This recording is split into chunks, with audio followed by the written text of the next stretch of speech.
So what's up? Oh my god, are you ready to just dunk on Micah for an hour? This is the cold open. We don't talk about the movie. Oh, We I'm just talk about sorry. what's been up. I'm already mad though. I'm good.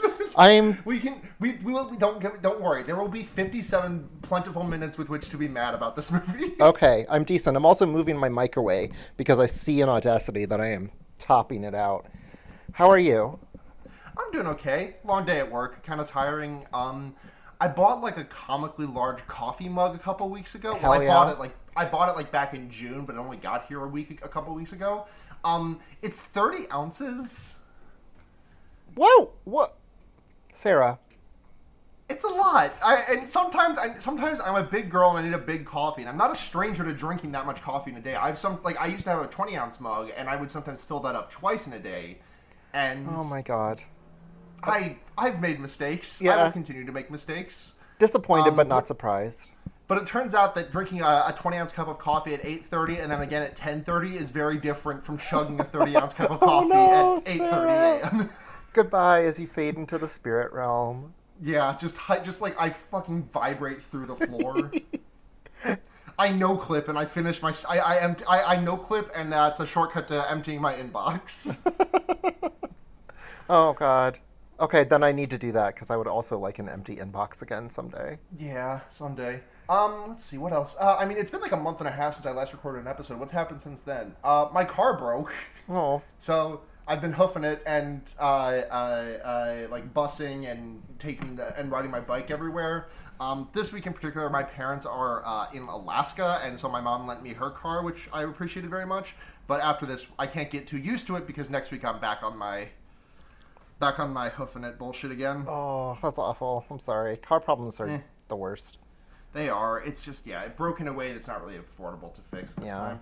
But that's been me. What else? I got really lucky with our last car because as it started to reach like shit bucket status, I got rear-ended on a Toronto highway, and insurance had to just pay us out for the car. So Nice. yeah. Oh, that's great.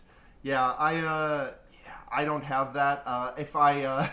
If my car is currently parked in my driveway and it hasn't been driven for like a month, if the tree that sits above it were to fall on it, I would have to pay out $1,000, which I'm really looking forward to. Holy shit. Yeah. Oh, insurance rules. Oh, trees. Yeah. We had a tree fall on the car that eventually became the one that got rear-ended at some point, but at that time, insurance decided the car could be salvaged, and so just had us wait like a month and a half as someone slowly pieced our car back together. Yeah, yep. Oh god, I just remember the funniest crash story I've ever heard in my life, which is that every party involved in this was fine and no one was severely financially hampered as a result of this. Good. Just to be clear, Yes. I'd like to add that disclaimer front. My friend Ian, who was a longtime friend of mine, I've been like best friends with the guy since we were like 12 years old. He says he moved to Kentucky a couple years ago to pursue a teaching job. And he sends me a text like a week after he gets there, and it's just like a picture of his car like completely fucked up in the back half, like just it is unsalvageable. And I text him, I'm like, what the fuck happened? Then it sends me a bigger picture which shows the offending car, and it is a tow truck belonging to a local body shop. Oh no. It had been the guy's first day on the job. He'd been in a rush and he had accidentally created a new customer. Yeah, exactly. They're just drumming up business. This is just This is capitalism at its late end. Yeah. But I thought that I think about that picture a lot. I should probably dredge that out of my phone. I know I have it somewhere. Anyways, you want to get into the episode proper? Yes, let's do it.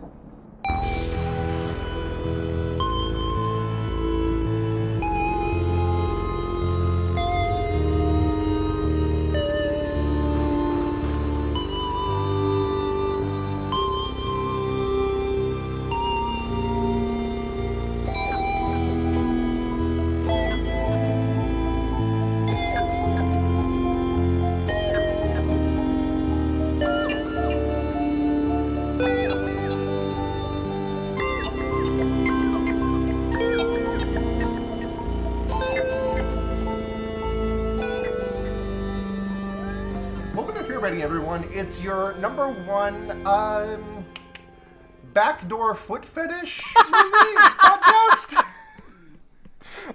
I'm Sarah. Back after a year and a half, and nope, not a year and a half, month and a half. Haven't been gone quite that long.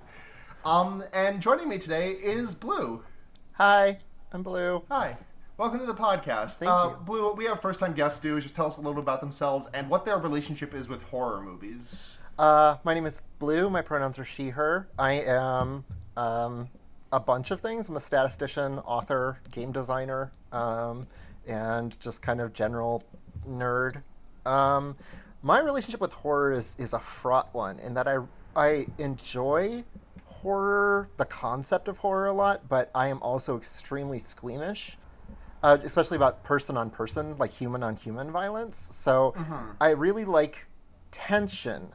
I do not like gore or like any sort of violence that would occur in the real world. So shit about serial killers or rapists or something, I can't. If it's like a humanoid, is that still like if it's like a Freddy, a Jason? Well, Freddy's probably a bad example. Freddy's like a super bad example from the pedophilia. Like a Jason, a Pinhead, a Michael Myers. I like. Well, Michael Myers is also kind of just a person. An immortal, like, Jamie Curtis-proof person, but wait. Not entirely. She does cut his head off once. Yes. See, I know a lot about Halloween because here's the thing. I don't like watching gore, but I get morbidly curious. So whenever a new horror... So you read the Wikipedia page? Yes, exactly. Whenever a new horror movie comes out, I'm just like, oh, I'll really enjoy reading the Wikipedia entry for that. Also, people who write Wikipedia entries for movies are like beat-by-beat plot summaries. By Wikipedia standards, it's fucking ridiculous. Like, there's no reason that I need to know the 17 characters to get killed off. But thank you, also. Back like a decade ago, I remember I would stay up late reading Wikipedia articles on my PSP because I didn't have a smartphone. I didn't have any other way to access the internet from my bedroom, and I would just read the articles for Final Destination, like the Final Destination movies, and they would have these extremely intricate descriptions of how the characters died, and I would not be able to sleep. Yeah, Final Destination and the Saw movies are both of them they're both Saw especially is just such a fucked up franchise. And there's no way I would ever want to watch them. But every now and then I'm like, I saw a trailer of this one where this person had a bear trap attached to their nostrils, and I kind of wonder what's going on with that. What's going on here? You know? Let me just dip in real quick. It's like, wait, really? He tied his intestines to a to a pencil sharpener? What's going on with that? That is just Oh, the Saw movies. Yeah, so I Blair Witch. Blair Witch is kind of my ideal horror.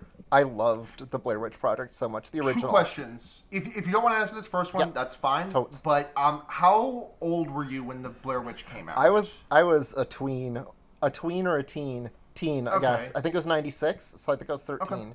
Okay. And also, did you think it was real? Because I've talked to my mother. I talked to my mother about that movie sometimes, and she always brings up the fact that she thought it was real for a month after she saw it.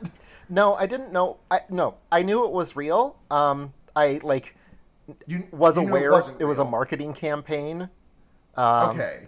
But I still loved that mystique of it. It was almost like an ARG in that way. Yeah, it really was. Yeah, the website and everything. That movie. The website was rad as hell. Integral part of that movie. Yeah, the website is such an integral part of that movie. Even though it adds some weird details, like the fact that Heather actually tried summoning the Blair Witch before they came.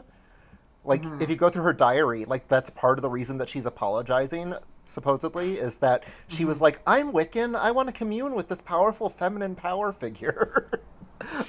But yeah, I loved all that shit. The fake funerals they had for the kids and everything. The fact that the soundtrack for the movie was just the mixtape they found in Josh's car and that sort of shit. I love that level of, I think kayfabe is what they call it in the wrestling world. Yeah, that is basically what it is. And there was kayfabe to this movie, right? Yes. Yeah. Sorry to stop my perfect transition, but I actually have to talk about upcominghorrormovies.com. Okay.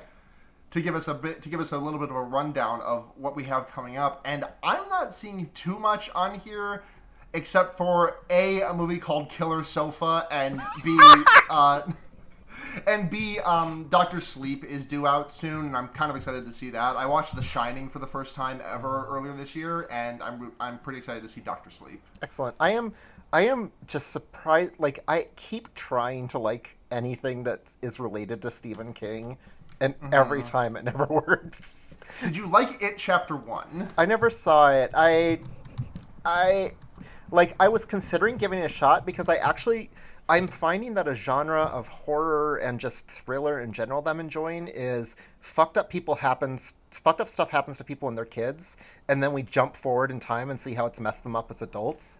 That is what my friend and former guest of this podcast, Caradron, refers to as generational trauma, inherited trauma. Yes. Like, I ate the hell out of Haunting of Hill House. It's so good. And even though I have a lot of problems with the Umbrella Academy, like, I still liked that aspect of it as well.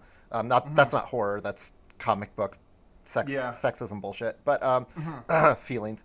But like, I like that aspect, so I was tempted by it when I saw It Chapter 2 trailers, and I was like, oh, but then I found out that there's a lot of fucked up stuff in those movies that would not sit well with me.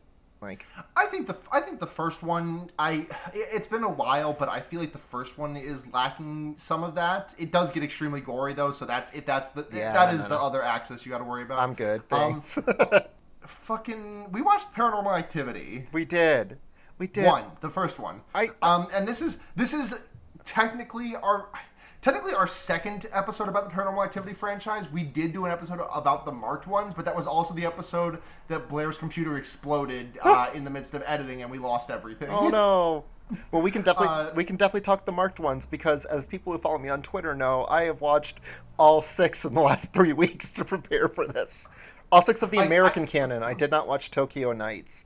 But I want to stick to mainly Paranormal Activity 1, but also I do just want to take a brief aside at the start to say the marked ones fucks, and I like it a lot. And based on what I've been told about the rest of the franchise, it is the only thing in that franchise that is with any merit post Paranormal Activity 2. Yes, that is my personal feeling. I know people who like 3, and I think 3 does some interesting little things here and there, but it's a prequel, which already is a mark against it. It's so hard to make a good prequel that doesn't mess up everything. And PA3 messes up everything. But PA1 by itself, if we just consider it by itself and not step into the garbage that is the time travel and witch army that is later in the series. Wait, what are the later entries, by the way, after they dropped the numbers? It was marked one's Ghost Dimension. That's it. And what was the third one? That's it. Oh, it was 4. It was Paranormal Activity 4. Yeah, it's 1, 2, 3, 4 marked one. Oh, I didn't realize 4 was a number. Marked ones, and then Ghost Dimension. There's a Japanese sequel, Paranormal Activity 2, Tokyo Nights, but it's non-canonical because a major player in the series dies in that one. So.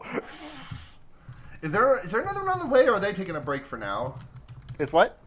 Is another one on the way, or are they taking a break? So while I was doing my research for my 6-episode screaming about these on Twitter thing, yeah, they've announced number 7 is in production as of this summer. So fucking awesome. Yeah, because and here's the thing. The series has gotten terrible. 1 and 2 are legitimately amazing horror movies.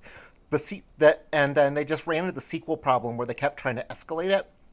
And by escalate it, I mean every time they didn't know what to do, they said add more witches. And so, like, I feel for them, but it's become, like, a ridiculous laughingstock, and I will still absolutely see PA7 in theaters. So I have a question. You said that Paranormal Activity 3 you don't like because it's a prequel, but is Paranormal Activity 2 not a prequel also? Okay, so PA2 is a prequel, absolutely. But it's a close enough sequel, like it's close enough in timing that I think that it gets away with it. There's definitely some like, whoa, that's not how the canon went that goes on in PA2, but it's small enough that if you don't watch them back to back, you probably won't notice. If you watch them like a year apart as they showed up, or a couple of years apart, then you don't notice the couple of weird little things where it's like, wait, that doesn't match what I thought happened. But like, it gets away with it mostly by the fact that the canon established in PA1 is extremely vague. And so PA2 has a lot more to build on. PA3 goes back to when they're kids and just fucks up everything. They named the demon Toby. They named the demon Toby. Okay. Sure. I think what they're going for is an Exorcist vibe, where the ghost in the Exorcist. I was getting more of a Naruto vibe, but okay.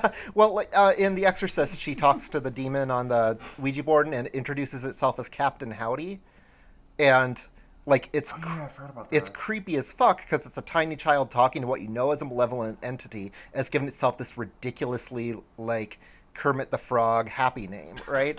And but when it's Toby, I just think I imagine the demon in tennis shorts on its way to prep school, oh, I'm Tobias the demon and my father will hear about this. Hey, we will not slander the good name of Tobias in this house. This is an Animorphs household. Oh, I forgot about Tobias.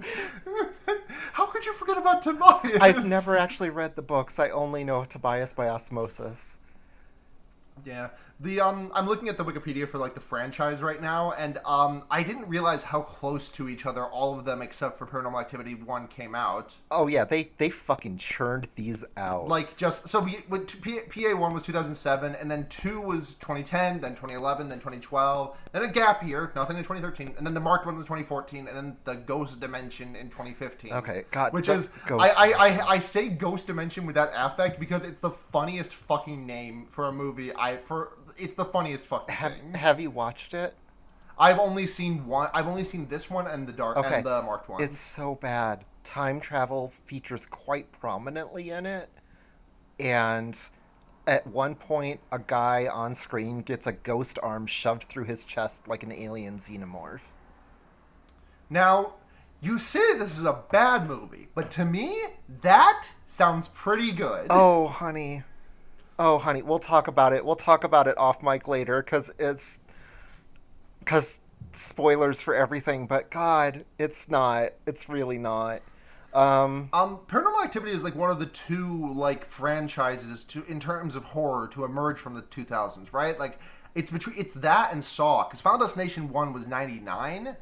And I don't think the next big horror franchise was until Insidious, which I believe was 2011. I'm gonna double check that, but I don't think that one came out until either I was just about to hit college or until I was in college.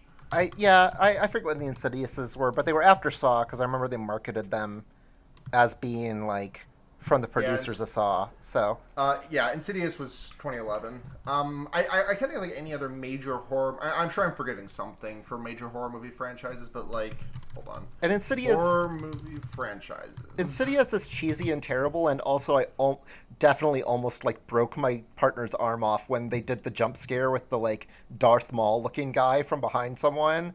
I am so susceptible to jump scares. I misspoke, by the way. Final Destination 1 was actually in the 2000s, so... Really? Because that feels like such a fucking 90s movie. Don't you... Are you about to besmirch those movies in my house? I've only seen one. They're just Wait, you've only seen one of them, or you've only seen Final Destination 1? Both. Both of those things. And they're just not my bag. They're the torture porn. They're torture porny. And I do have a don't quite hit torture porn for me, because I understand where you are on that. I personally don't like torture porn. I don't like Hostel. Oh yeah. But they don't hit torture porn for me because the characters are never really they're very rarely in agony. It's just a lot of build up and then someone's spine gets snapped. Oh man, the teacher from FD1 was in agony for a bit. FD1 is the exception to that, because I feel a lot of the characters, because you got the first kid who dies by choking down the shower. Oh my god, thing. yeah, I forgot that. That's terrible. Yep, you got the teacher. You get I don't really remember any of the other ones, but there's the guy who gets his head chopped by this shrapnel from the train, which for some reason is ingrained in my memory. It has the bus. Who was that? Sean William Scott? I don't know any, but I saw this shit in high school. I literally have no idea. I saw it in a high school class, which is kind of fucked, actually. But yeah. Anyways, you want to get into the plot of this movie, threadbare though it may be? Oh, it's the perfect setup for a plot that just like Blair Witch is 3 kids go into the woods and shit happens, and that's basically all it is. This is Katie. I remember the actress's last name. I don't remember the. Katie is dating a complete piece of shit named Micah, who we will come back to, and they've moved in together because Katie has really bad taste in men, and really bad taste in men, and also a shitload of money. Because oh my god, like I don't know how old they were supposed to be in this, but like, can you imagine being able to afford a place like this, like in California? Yeah, and, like even pooling it with like, however, even pooling it with partners, like I cannot imagine. Like I can barely afford rent. Oh, it's okay, Sarah. Mika's a day trader. Oh, okay. When that came up on my rewatch, I hadn't really like paid attention to that before, and I was like, "Of fucking course he is." If this movie had taken place like 8 years later, he would be extolling Bitcoin to everybody. Oh, 100%. 100%. So anyway, they move in together. She confesses to Micah that she has been haunted by a spirit her entire life. She was assigned haunted at birth. And is that what the start of Moby Dick is supposed to be about? Call me Ahab. yeah, that's what Ahab is.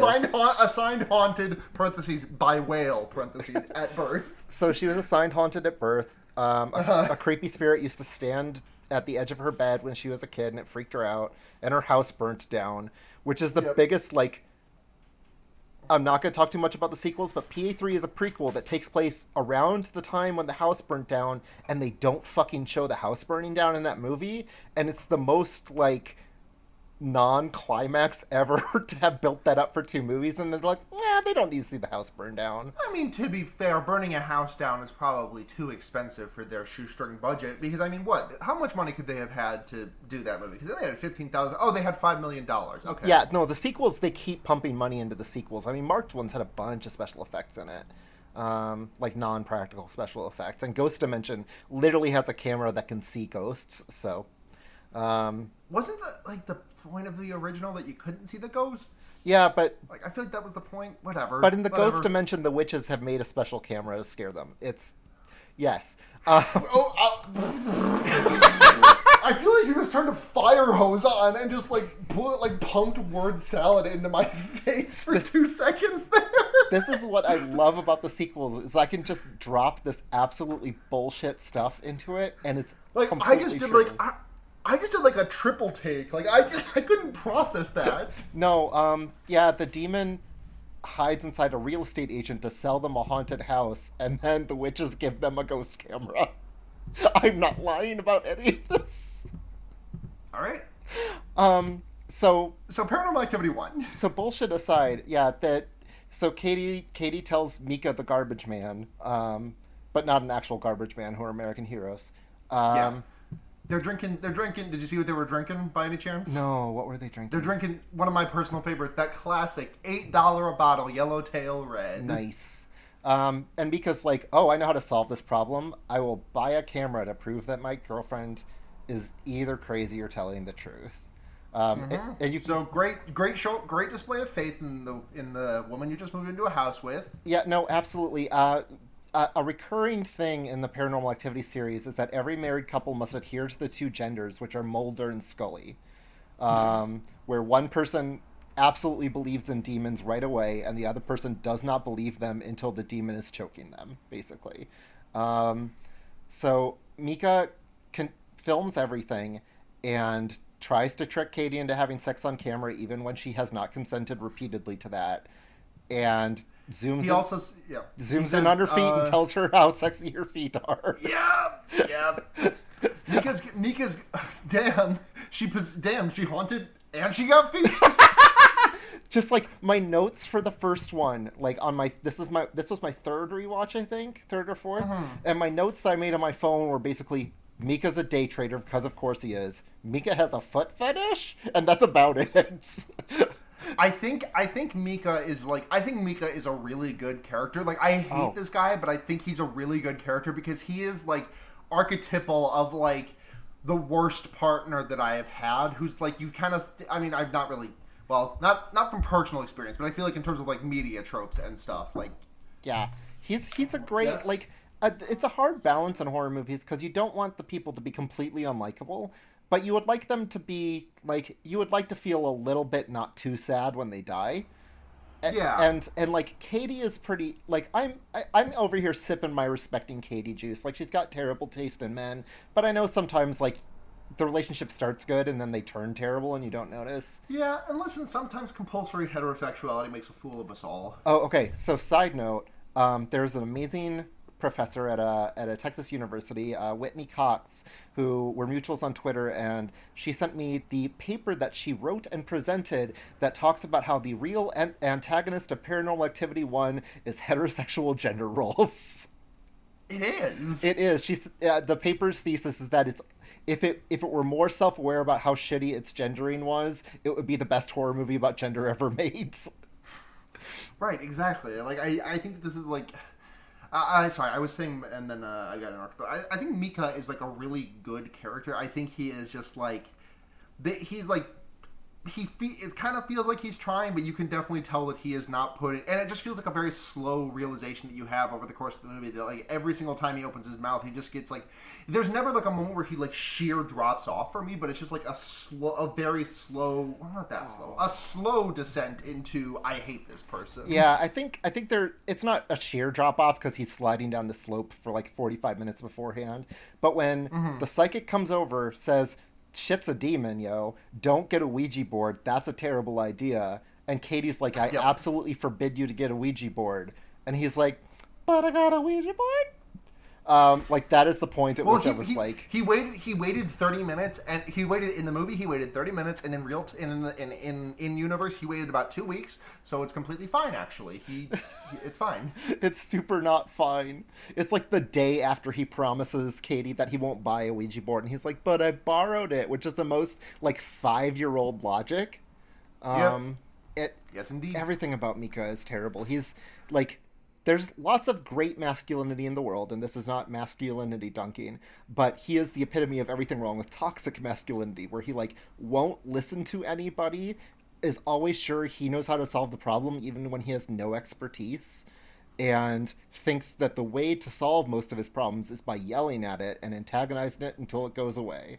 So Micah spends the entire movie actively doing the shit that ghost hunters on those reality TV shows do, where they try to make the spirits angry. He does all of it. But he's not a trained professional like Zach Bagans. No, and it's so funny because the psychic comes over and he dismisses everything the psychic has to say. Like, the psychic says it's a demon, whatever. And then, like, 2 minutes later in movie, he's reading a book on demonology. He's like, I've been doing some research and I think it's a demon. And he's just that dude at work who repeats everything you say and gets all the credit. He's terrible.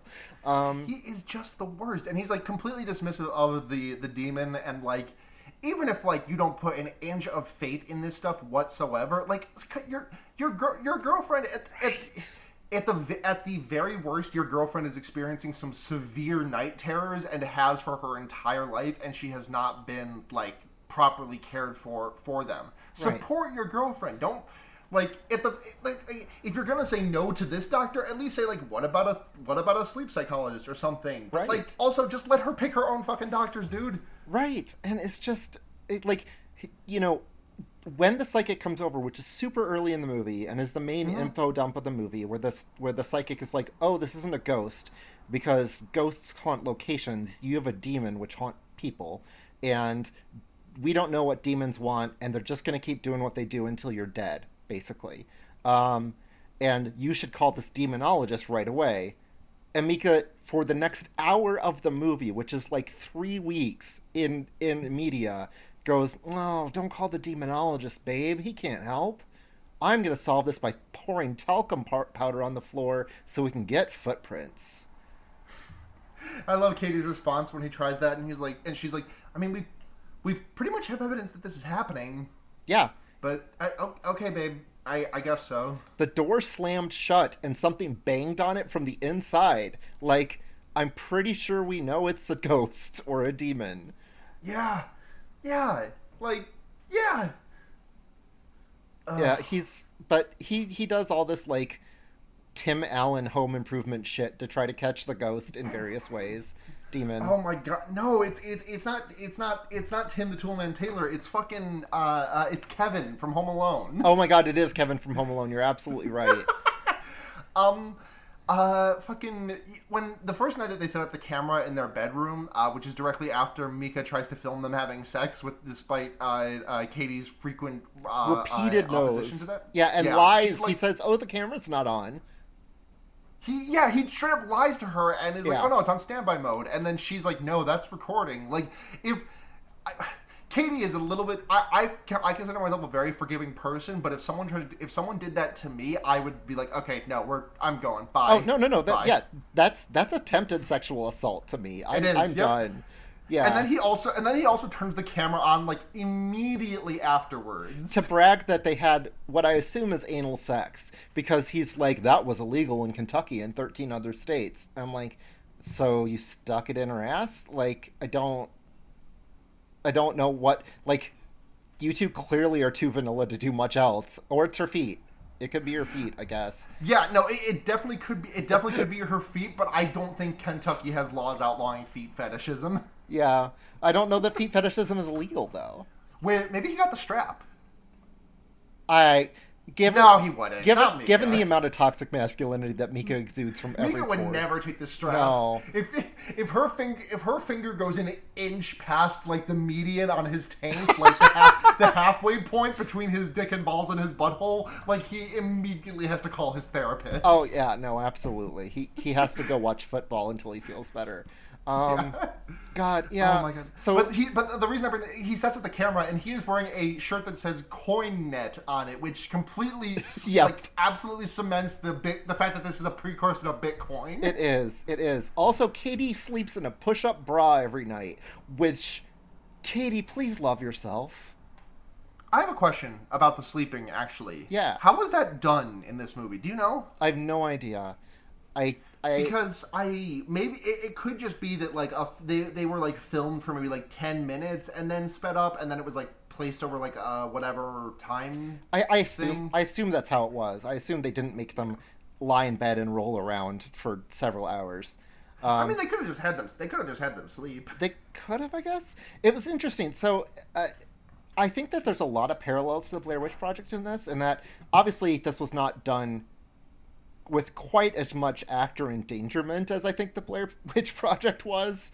But the script is like moderately improvised. They screened for actors that had good chemistry and then gave them kind of a rough guideline of what happens day by day, but kind of let them do their own thing, which I think is part of why the movie resorts so much to heterosexual gender stereotypes, is because those, if you're trying to do an improv thing, stereotypes are really easy to fall back on. Yeah. And so I think it's really easy to fall back on these stereotypes of what is essentially the nagging wife and the husband who doesn't listen to her, except they're not married yet, bless Katie's heart. And, it's about ghosts.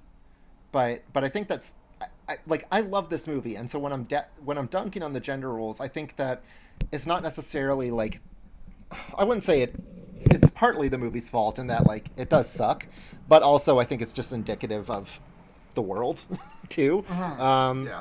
And I think everyone is supposed to hate Micah, so like I'll allow it. Yeah, he kind of does just blow chunks. Yeah, oh god, he's so bad. But yeah, so one of the things I love about this movie is that later PA movies tried to do the day-night cycle and don't do it as well. PA1 sets up this day-night cycle where it's like nighttime is when the spooky stuff happens, daytime is when we learn more about them as a couple, essentially.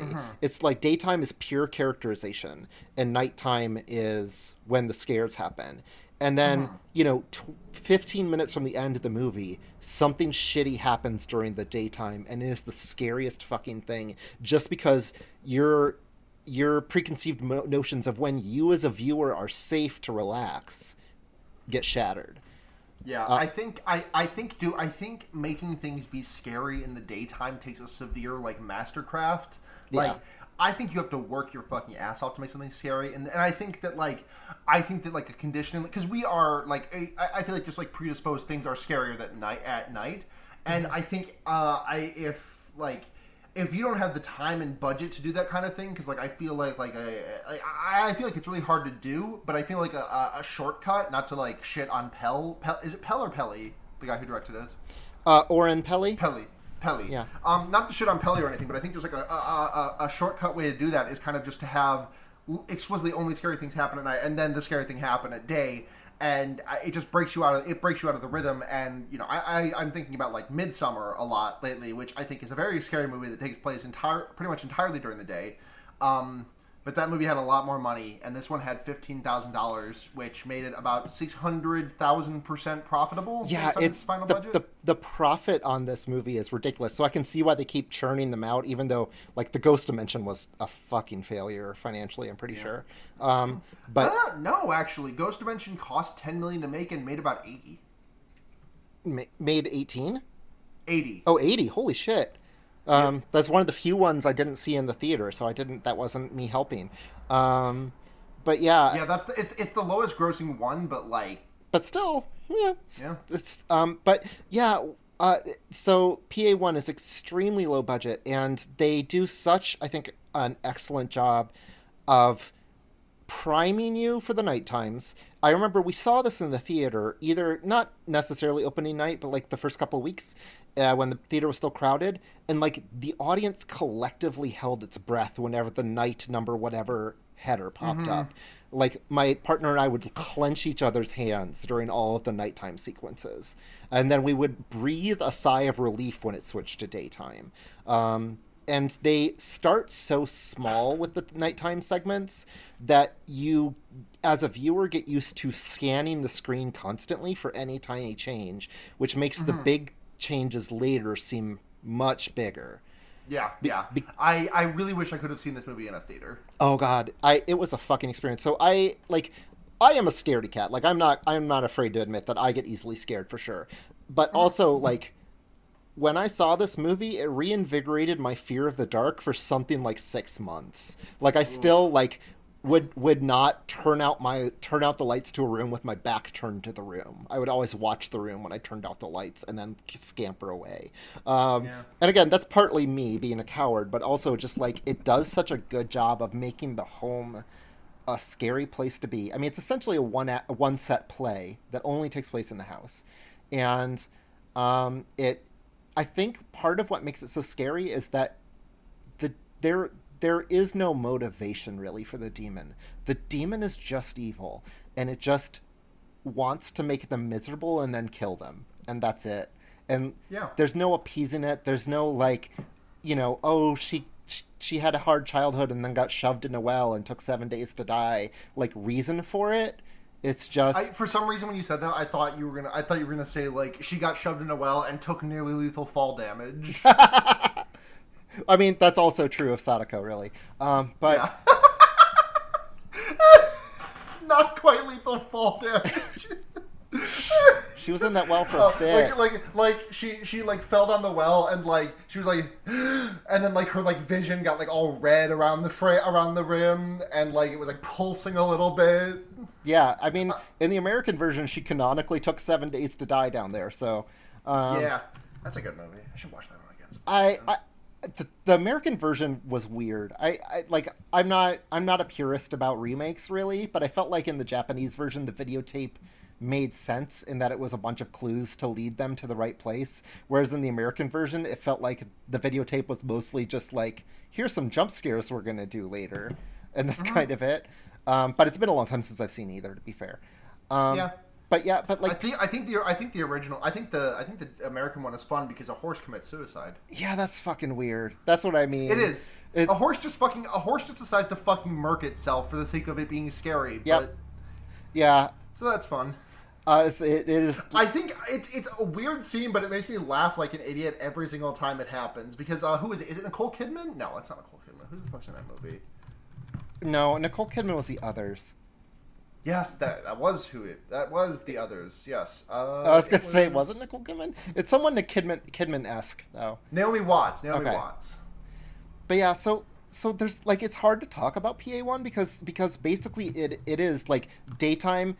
Katie gets increasingly sad, and Micah gets increasingly belligerent. Nighttime, increasingly spooky things happen, and then all of a sudden, like at and this is pretty normal for most of the PA movies, the demon goes, oh shit, there's 15 minutes left in the movie, I'm gonna ramp this up. and reaches, like, throws off the weighted training belt that it was wearing, and goes ham and scratches Micah's face off in a picture, which is the most, like, you know what? Maybe the demon just really wants better for Katie. Yeah, maybe it's like that little short story you wrote. Yeah, exactly. Maybe the demon is just trying to free her. Yeah. Which ending? Remind me. Can you link me that thread, by the way, so I can link it in the show notes? Yeah, because absolutely. It's a good short story that I like a lot. Oh, thank you. Yeah. So the scene where Micah breaks out the Ouija board is just like, Katie walks in and sees it, like, what the no, fuck you, and then, like, walks out, and, like, the planchette moves around, the entire board lights on fire, and then, like, they come back, and like, I don't begrudge Katie for returning to her home. I would have spent the night at my sister's, though, personally. Yeah, well, I love the dynamic that they set up with that, where early in the movie, because that's always the first reaction to a haunted house movie is, why don't you just fucking leave? And, like, within a couple scenes, they have the psychic show up and say, that leaving won't help. It'll follow you everywhere, which is the perfect reason. Absolutely. I would still sleep in a church. Don't get me wrong. Like, no, not even that. Just like, I would not want to be in the same house as Micah. Well, also that, God. Like that's like I wasn't even thinking about, like, on the demon part. Like, obviously she can't run away, but, like, I would so much rather not be in the same house as Micah unless I explicitly thought that the demon was going to possess me and kill whoever was in the house I was with. In which case, I guess, yeah, I'll stay at Micah's as opposed to going to my sister's. I would legitimately not blame Katie for just coming home, tying Micah to an altar, screaming, "I'm leaving you an offering," and then leaving. like, here, eat my boyfriends. Maybe we can call it square. Yeah. Or you can just go back to, like, the regular level haunting she was getting, where it just kind of, like, watches her sleep, which isn't great, but, like, it's better than, like, maliciousness. Yeah, absolutely. It's better than watching out. You might get what you're after, burning down the house. God, the epitome of it to me is there's a scene where Katie is at her wit's end, and she is doing beading with one of her friends. And Micah, like, has the camera in their face, like, hey, check out this website I saw. And Katie's like, I need 5 minutes that isn't about ghosts. And Micah's like, but seriously, though, you gotta look at my website. And it's just like, oh my God. Dude, and it's to him, if it were him being concerned for their lives, if it were him being like, I think I found a banishment ritual or whatever the fuck, and we need to do this right away because the moons are in alignment or something, fine. But it isn't. To Micah, this is all like a fucking treasure hunt. He is super excited to get this and put it on YouTube and get viral or whatever the hell he's planning to do with it, mining it for bitcoins. I don't know about Bitcoin, so I'm just going to say that that's what it is. It's just ghost footage. So, like, to him, this is all just a game. He's just very excited about this cool thing that he can show off. And Katie is legitimately terrified because it's been chasing her entire life and she has PTSD, and Micah does not give a shit.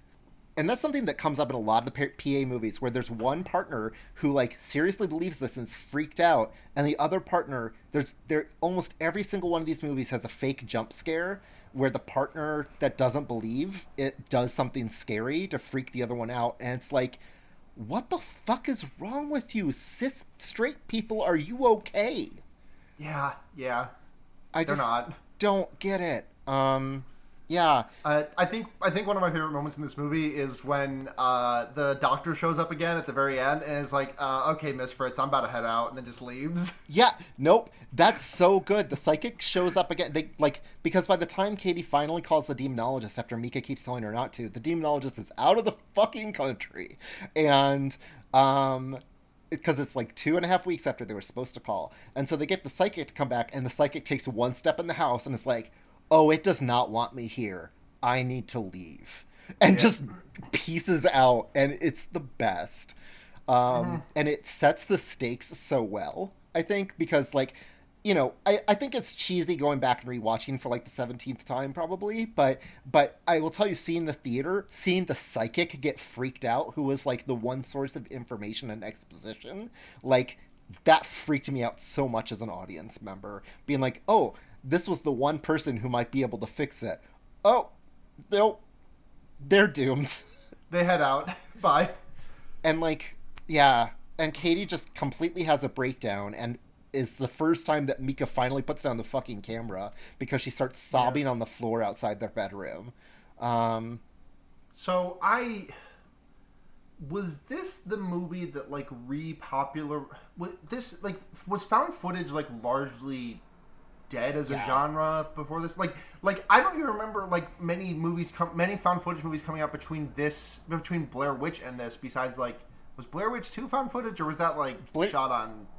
Blair Witch 2 was regular movie with like some found footage interspersed. Yeah. It was also terrible and so fucking edgy. I remember I listened to your Blair Witch episode with Blair, and I remember you reading some of the Wikipedia summary, and it's like someone has a miscarriage in the first 30 minutes, and like... Yeah, oh my god, that's right! Like, they bring up this brutal shit because they're, like, trying to up the ante, and that's the problem, I think, with Blair Witch and Paranormal Activity, and I'm sure there's others, these, like, low-budget sleeper hit horror movies, is that the sequels have to escalate, and you lose what made it special in that way.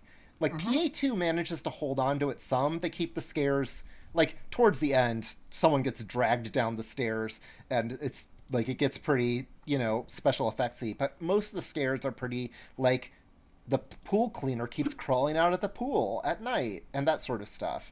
So it stays pretty low-key for a lot of the movie. But after that, like, they start adding CGI, and, like, in the marked ones, the kid gets possessed and gets, like, chronicle superpowers and stuff. I think this was kind of the 2000s resurgence of found footage. Like, don't quote me, because I'm not a horror movie, like, expert by any means. But I definitely associate it with a big resurgence in found footage and Netflix 1-star horror movies that all have paranormal in the title. I think this was just like a big boon to like found footage movies, and also like this was like the horror movies most accurately reflect what we as a nation are most terrified of, and this sentence sounds really funny to well, that too, but this sentence sounds really funny to say, but like I don't think Paranormal Activity would not have happened if 9/11 hadn't happened. Like, this entire movie is about some external force coming into your house. Maybe I'm going a little bit too deep on this, but like this entire movie is just like about an external force like coming into your house, breaking through all of your doors, and just fucking up your life and killing you. Like, I feel like home invasion as a genre really had a resurgence after 9/11, and this movie is like a pinnacle of that. Yeah. Oh, you were talking about horror movie series franchises that were The Purge, by the way, because you were talking about The Purge was 2013, I think. Actually, yeah, that was from the 2010s, though. Yeah, those are another one I can't watch because, again, humans on humans. But but I have read the Wikipedia summaries, so I consider myself informed. But yeah, so the big scare happens, which is like there's a daytime scare. Mika's face gets clawed off in a picture frame, which is beautiful, and then Katie gets possessed. Like, Katie gets dragged out of the bed, which is the first time the ghost like acts against them as people. Like, before that, the demon acts on objects. And then there's one night where it just grabs Katie by the foot and drags her down the hallway into a guest room and slams the door shut. And oh my god, like, the first time I saw that, it was literally the most terrifying thing I'd ever seen in my life. It was horrifying. And then she gets a big, like, creepy bite mark on herself, and then she's possessed.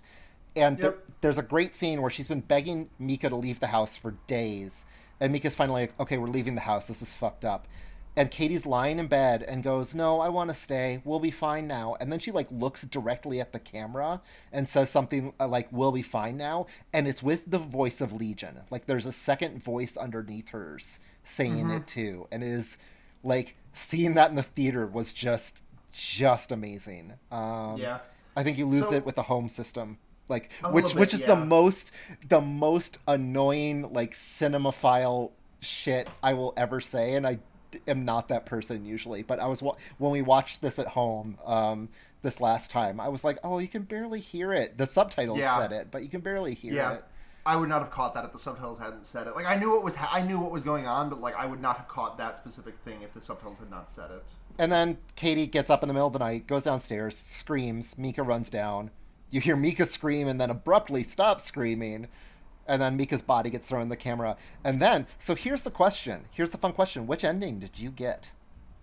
I got the one where Katie like walks up to the camera and looks at it, and then the film cuts to black, and there's like Mika's body was discovered 2 days later, and she was possessed. She like makes a possessed face. Yeah. Okay, so that is the cinematic ending. That is the ending that Paramount reshot when Paramount bought the movie and aired it in 2009. I think is when it came out for wide release. The original ending. So there are two other endings, both of which involve Katie being dead as well. And obviously that does not make for good sequels, which this Paramount reshot it.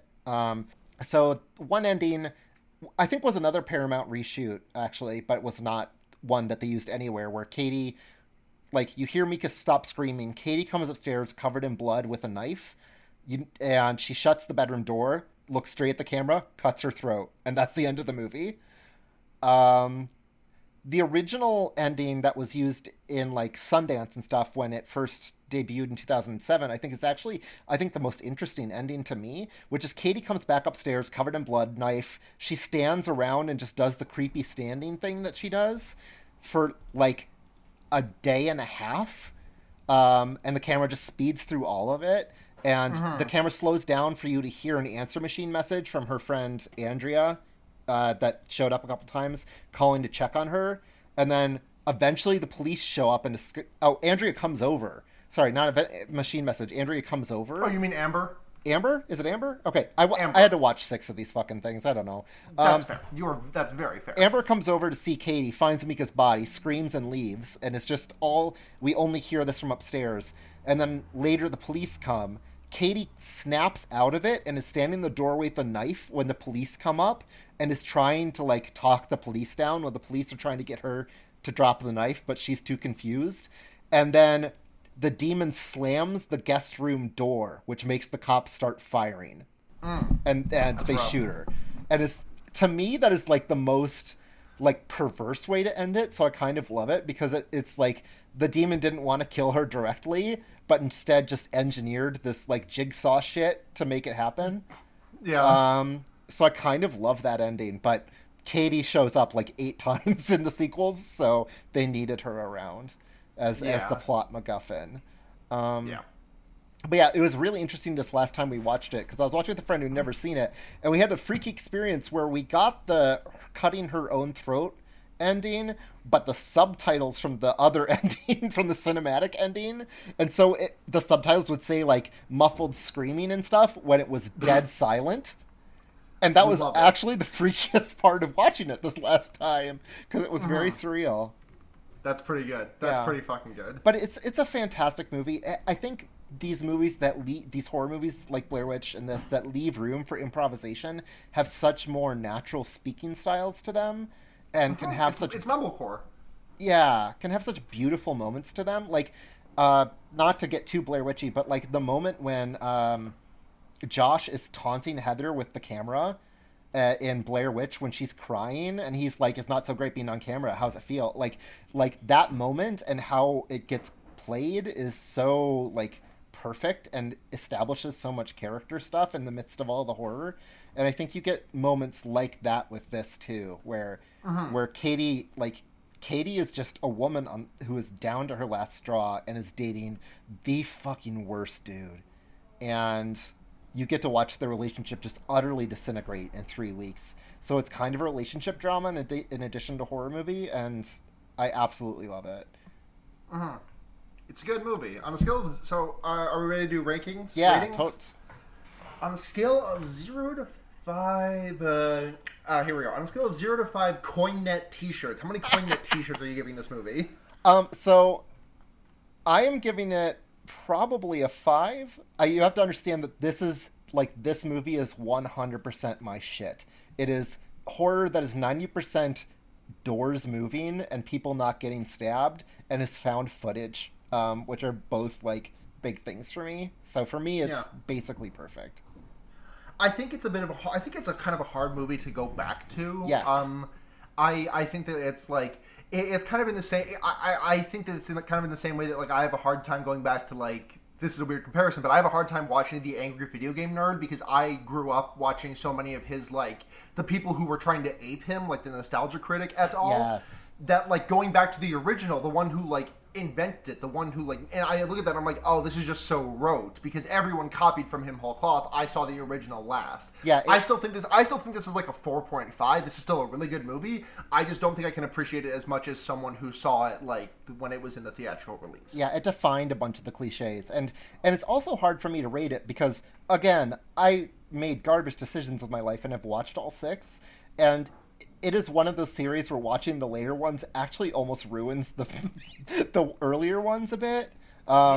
Because like not only do they directly fuck up the canon, but also they exhaust you. Like every single one of them except the Mark ones does the nighttime, like this is night number 17 stuff, which was awesome when PA1 did it. By the time the 6th movie in the series does it, it's just like, okay, I get it.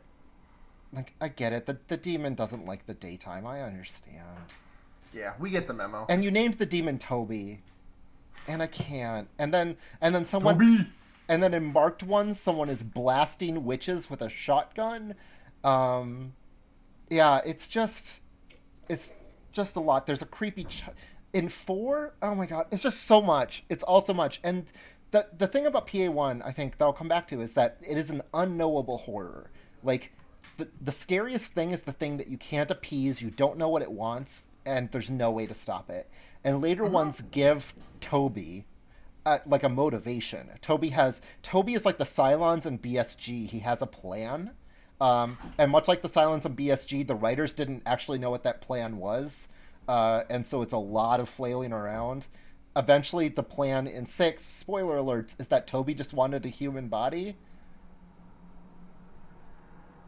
I know, I was waiting for it. I was waiting for the reaction there. Yeah, the witches, literally all they want to do is make him this Voldemort-looking motherfucker. And it's like, dude, you can do everything already. Like, why do you want IBS and lactose intolerance like the rest of us? Did he not have a human body at the end of this movie? Like, did he not have a human body at the end of this movie? Because it seemed to me like he had a human body at the end of this movie. Well, that's also true. He's inhabiting Katie, who's fucking rad. They're BFFs. Like, just, like, later he pretends to be a realtor as her. I don't understand why he needs more, but he does. Also, the witches are raising an army of 18-year-old boys for no apparent reason. The 5th and 6th movies both do separate numerology. This makes the number of the beast things, and it's great.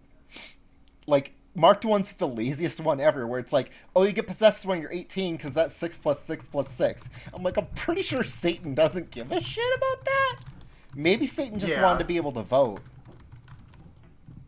Maybe. And then the sixth one has like these 2 children were born on June 6th, 2005, and then they retcon that to be like, oh, well, 2005 is the 6th year of the millennium. And I'm like, is it though? I mean, it is. It's not. The millennium starts in 2001. Does 2000 not count as the millennium? I don't think so. I guess not. Yeah, you don't count. Well, I guess it depends on if you count, like, I don't know. Is 2020 a new decade for you, or is that just rounding out this one? I feel like millenniums. So I'm aging myself. I graduated high school in 2001 and was like, I'm the first class of the new millennium. So like that is the reason that I feel strongly about it, because high school me was very attached to that. I see. But that could be nonsense. I don't know. But either way, like, just what it is they didn't plan these things out and then wanted to retcon scary shit, and it's amazing. And that's why time travel comes in, because Toby just didn't just want a human body. No, he wanted his human body to be back in 1992. So they had to transport the children they were stealing back in time. Do you want? By the way, out of curiosity, would you like to know what year of school I was finishing in 2001? Oh God, you can tell me, and I'm gonna just hang up. But yeah, first grade. Oh my God, Sarah, Yeah. you tiny baby, you're not old enough to watch horror movies yet, honey. I'm not coping well with the fact that that I am now like approaching middle age at a rapid pace. It happens to the best of It us. does. Well, I am the best of us, so clearly. Uh, yeah, I love the first Paranormal Activity, and like the first two were so good that they have earned my loyalty through the complete shit show that the rest of the series has become. But also, it's kind of an entertaining Yeah. train wreck, honestly. So you'd never watched PA2? No. I would honestly recommend that one. Like the other ones, like no, not unless you want to like get drunk and live tweet them or something. But generally speaking, no. But two is like adds some mythos, still manages to be like vaguely threatening. Like there's definitely the demon has a goal in it, but it's not. It's a generic enough demon goal that you're like, okay, I can buy that. And it has one of my like the daytime shift in one, the shift to scares in daytime in one is scary because it's daytime. In two, the shift to daytime scares is possibly my favorite scare out of the entire series. It is so like it's a combination of so benign and so brutal at the same time that it like I nearly screamed myself hoarse when it happened. It is such a sudden and intense jump scare. Nice. Yeah, so I enjoy two. The family in two is still kind of garbage. Like the husband is not quite Mika level terrible, but like is still pretty terrible. Yeah. But they have a teen daughter who's like legitimately I think she's cool and wish she was like, oh, you saw her. She's in the marked ones. Yeah, it's been a while though. She's the exposition girl who shows up and explains that 18 is 6 plus 6 plus 6 and that the witches are making an army. She is the only survivor of PA2. She was like 13 when PA2 happened, and they brought her back for a cameo in PA5, which is such a waste. Like, I want her to be like a supernatural demon hunter instead, but, you know. Yeah. But PA2 is like legit fantastic, and they also have, I mean, absurdly large houses is every movie except the Mark ones, which is still like a fairly large apartment, I think, for the like little neighborhood they were in. But Yeah. but six, if you want to see an absurdly large house, you can watch six, which is I'm really excited for Paranormal Activity 7 McMansion. oh my god, no, six is a McMansion. It's ridiculous. It's one of those ones where the second story is a balcony that goes around the first story, so the first story like is 2 stories tall, and they're What? yeah. Why? And- Why would you do that to a house? and their Christmas tree reaches up to the second story balcony. Why would you do that to a house? Also, Paranormal Activity: The Ghost Dimension is a Christmas movie, so move the fuck over, Die Hard and Love Actually. Okay. This is our new Christmas watch. Oh my god. Okay.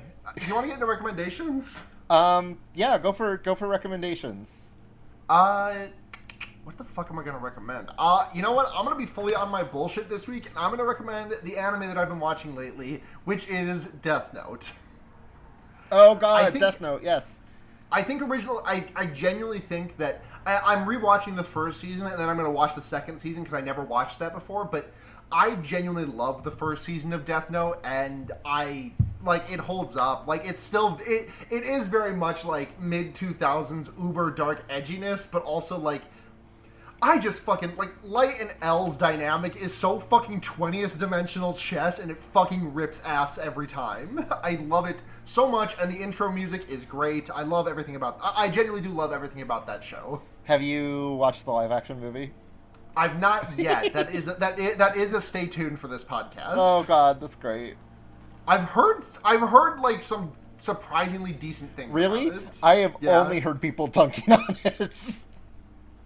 So I'm curious to hear how that goes for you. I know of Death Note, and I had someone like very methodically explain the potato chip scene to me, and that's about it. Okay, people clown on the potato chip scene, and people also clown on that scene where Light is like dramatically writing, and there's like all those fucking camera angles. But you know what? You fuckers loved it when Hot Fuzz did that same joke. Fucking respect it. So we don't have to recommend horror things, right? Because I don't watch horror much at all. Except, No, not at all. Then my recommendation will be Celeste, which is, I think, is a video game and is one of like the 2 video games that I feel like has actually changed me as a person some. And they just had the free Chapter 9 DLC come out today, I think, which is basically what I'm trying to do with my week. And it is just a legitimately beautiful game. It's intensely difficult, but kind of like really kind of tries to tell you that it believes in you during all the difficulty, and also has an incredible like menu full of options like invincibility and slowing the game down by 50% and stuff to try to make it accessible to people. And an asterisk that I used to have about that game was the message that popped up when you went to that menu that kind of like condescended to you a little bit.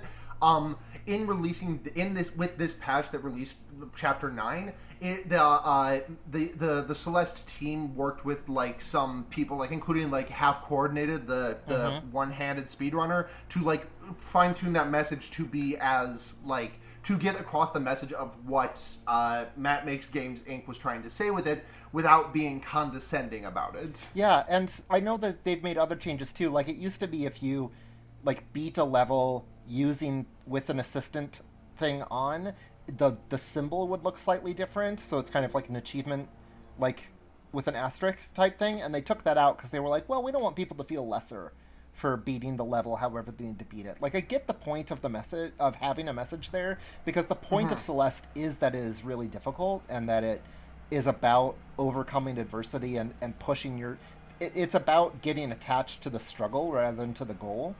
But at the same time, that only works as long as you can actually get better at the game. And for some people, like, there's a certain difficulty level past which it's just a brick wall. Yep. Yeah. So that's my recommendation. It's a fantastic game.